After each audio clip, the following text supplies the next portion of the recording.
NEET परीक्षा में गड़बड़ी का मामला लगातार तूल पकड़ता जा रहा है। नीट से जुड़ी सभी याचिकाओं पर कोर्ट में अब 8 जुलाई को सुनवाई होगी। कई याचिकाओं में सीबीआई से जांच कराने की मांग की गई है। ग्रेस मार्किंग पर एनटीए की कमेटी ने भी गंभीर सवाल उठाए हैं। वहीं इस बीच खुलासा हुआ है कि छात्रों ने मनचाहे सेंटर के लिए रिश्वत भी दी थी। गोधरा में पसंदीदा सेंटर के लिए हर पेरेंट्स ने 10 लाख रुपए की रिश्वत दी थी, जिससे कुल 2 करोड़ 30 लाख की वसूली हुई थी। वहीं केंद्रीय शिक्षा मंत्री धर्मेंद्र प्रधान के दफ्तर के बाहर कई नीट के बच्चे पहुंचे और उन्हें अपनी मांगों को लेकर उन्होंने ज्ञापन सौंपा। बच्चों ने क्या कुछ कहा, आपको सुनाते हैं। शास्त्री भवन पर जो नीट के छात्र हैं वो ज्ञापन देने के लिए पहुंचे हैं। इनसे बात करते हैं। क्या नाम है आपका? हर्ष दुबे। कहाँ जा रहे हैं आप? हम लोग मिनिस्ट्री ऑफ एजुकेशन में सर से कहना चाहते हैं कि हमारा पेपर दोबारा से कराया जाए, हमारी बात सुनी जाए। अच्छा, अभी आपके साथ में कितने छात्र आए हैं? अभी और भी लोग बहुत सारे आ रहे हैं, रास्ते में ही हैं। लगभग 60 से 70 लोग तो कम से कम मांगे हैं आपकी। हम लोग चाहते हैं कि दोबारा से पेपर होना चाहिए। अच्छा, एक सवाल ये भी है कि जो हाई पावर कमेटी है उन्होंने भी सवाल खड़े किए हैं। जो कि ग्रीवांस ट्रेडिशनल है कमेटी, उस पर सवाल खड़े किए हैं।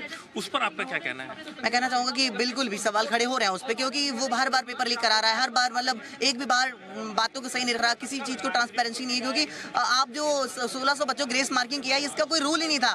जब इस बात को इतना ज्यादा उठाया गया तो आप मान रहे हैं कि हाँ सच में ये गलत ही था, क्योंकि आप सुप्रीम कोर्ट ने कह दिया कि हाँ गलत था।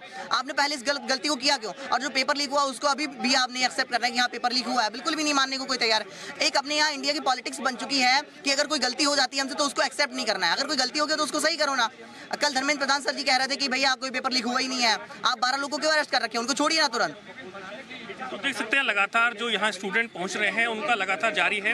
आपका क्या नाम है? मेरा नाम advocate Neeraj Chaurasia. I am from Indian foreign medical student welfare trust. और ये हम लोग माननीय मंत्री जी को यहाँ पर हम लोग एक अपना जो ऑफिशियल देने आए हैं कि इसमें क्या क्या हमारा मेन डिमांड है। सबसे पहला मेन डिमांड हमारा ये कि रीनीट किया जाए 30 से 45 डेज के अंदर, और कोशिश की जाए अगर आप पूरे लोग का रीनीट नहीं करा सकते तो कम से कम जो 1.5 से 2 लाख रुपए लोग जो ऊपर की रैंक वाले हैं, बिकॉज जो पूरी धांधली है, जो पूरा स्कैम जो नजर आ रहा है, जो रैंक ऊपर गई है वो ऊपर के 1.5-2 लाख लोगों में गई है, तो उनके लिए एटलीस्ट कराया जाए। दूसरी चीज ये कि ट्रांसपेरेंसी लाई जाए, क्योंकि क्योंकि आपने जैसे गोधरा में हुआ, वहाँ पर जब जो बच्चे पकड़े गए उन बच्चों को बड़ा क्लियरली बोला गया था, इंस्ट्रक्शंस थे कि आप ओएमआर खाली छोड़ के आ जाइए। तो हम ये चाहते हैं कि आने वाले एग्जाम्स में भी ओएमआर में ऐसे कुछ पॉइंट्स हों जिससे बच्चे को ये मेंशन कर पाए कि उसने कितने क्वेश्चन अपीयर किए हैं, कितने क्वेश्चन अटेम्प्ट किए हैं, सो दैट वहाँ के इन्विजिलेटर उसको असाइन करे, सो दैट ओएमआर के साथ फ्यूचर में कोई टेम्पर ना कर सके। और उस बच्चे का सेटिंग स्कूल में है या आगे एनटीए में तो कोई उसको टेम्पर ना कर पाए। तो ये हमारी डिमांड्स हैं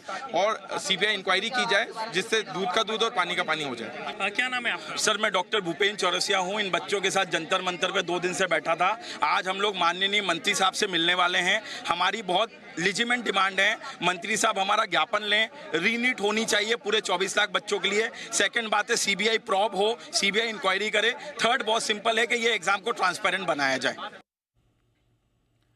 वहीं कांग्रेस के प्रवक्ता पवन खेड़ा ने नीट को लेकर केंद्र सरकार पर निशाना साधा है। पवन खेड़ा ने कहा कि बिहार और गुजरात ये एनडीए का गठबंधन क्या नीट डिजास्टर अलायंस हो गया है।